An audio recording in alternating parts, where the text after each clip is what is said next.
Pozdravujem všetkých milovníkov cestovania. Máme tu ďalší skvost do našej zbierky. Tentokrát sme sa vybrali na Maltu.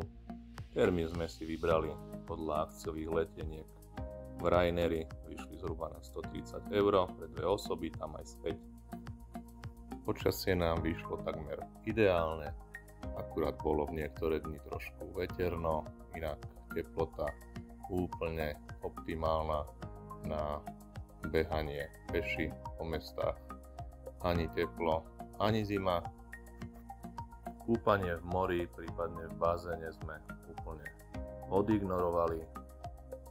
Ako vždy, viac nás zaujímajú tematické zákutia a vychutnávanie si domácich jedál. Tak poďme pekne od začiatku. Uvažovali sme aj o prenájme auta, lenže keďže na Malte sa jazdí po opačnej strane, anglický spôsob, a po skúsenostiach z Thessalonique s parkovaním sme tento spôsob dopravy našťastie zavrhli. Priamo na letisku sme si zakúpili kartičku od spoločnosti Talinia, ktorá nám umožňovala neobmedzené prestupy. Myslím, že je to až na 6 dní, my sme ju používali iba 4.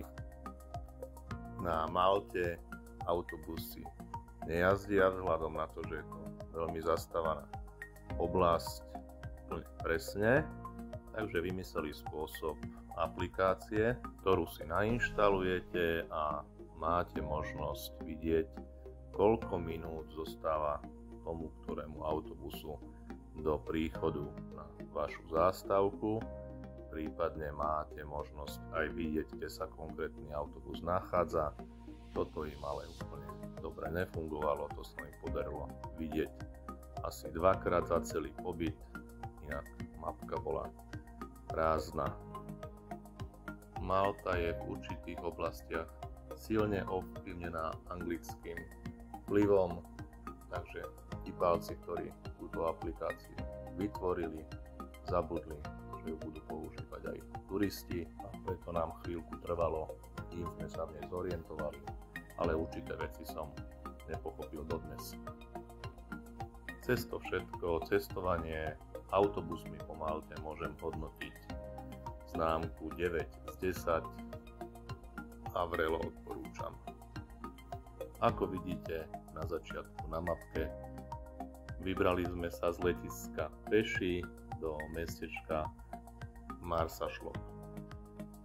Samozrejme, ako vždy, nie po normálnych cestách, ale poza búčky,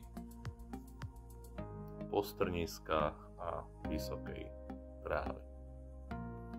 Po hodinke a pol sme dorazili do nášho ubytovania La Regia, ktoré návštevníkom Marsaxloku vrelo odporúčame.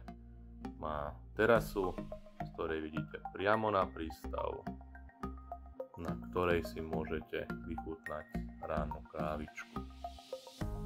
Na miestnom trhu sme si zakúpili nádherný obrus s motívom Popeye Village, ktorú umelo vybudovali filmári kvôli filmu Pepek námorník, aspoň sa tak domnievam. Čo sa týka morských atrakcií, tie sme príliš nevyhľadávali. V podstate ide o to, že na Malte je podložie pieskovcové a pláže sú všade úplne rovnaké. Morských oblúkov a zelenomodrých lagún je tu viacero, ale mali sme nutkanie každú jednu vidieť. Čo sa týka jedla, s Katkou sme usúdili, že aj do tejto oblasti zavítali Angličania a ako všetci vieme, ich chute sú oproti našim stredoeurópskym posunuté úplne niekde inde. Špecialita ostrova Malta, králik na hrášku, nám neprišiel ako králik a hrášok nám nechutnal ako hrášok. Na trhu sme vyskúšali aj domáce síce sladkosti, ktoré opäť neboli sladké, a chute, ktoré mali obsahovať, boli úplne iné. Napríklad pistácia nechutnala ako pistácia. Takisto to dopadlo aj s tým národným nápojom Kiny, ktorý nám absolútne nechutnal.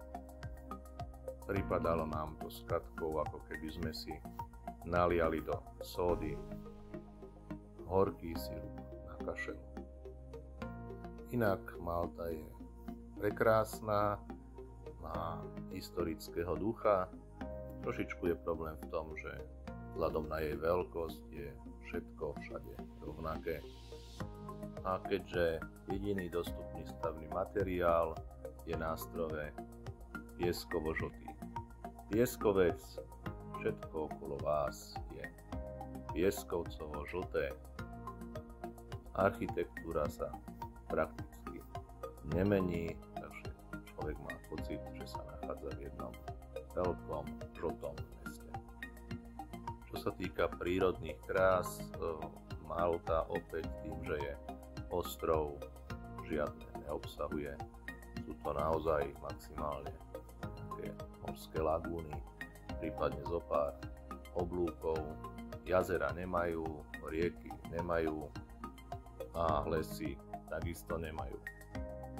Ale cez to všetko sme s Katkou skonštatovali, že navštíviť Maltu sa určite oplatí, hlavne kvôli tej historickej energii, ktorá tam na každom kroku na človeka sála. Vo videu vidíte aj ubytovania, kde sme boli ubytovaní. Všetky 3 hodnotíme ako vynikajúce a vrelo každému odporúčame. Čo sa týka jedla, domov sa asi nevrátite s gurmánskymi zážitkami, ale iný kraj, iný mrav. A toto je nahrubo asi tak.